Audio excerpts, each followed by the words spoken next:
Invece com'è? Aura. Aura non lo so allora. Sì, A-U-R-A.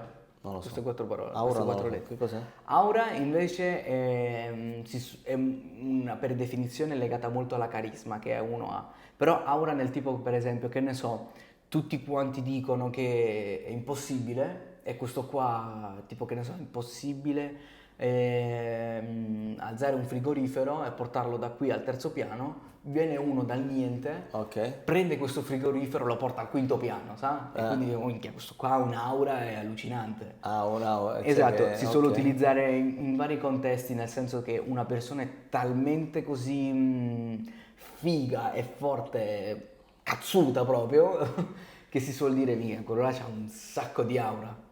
Maronna. Allora ragazzi, quindi non è aureola, Non è non è aurea, aurea, non è aurea, non è l'aurora, non è l'aurora. aura, quindi ha tanta aura. Quindi prendete appunti, mi raccomando.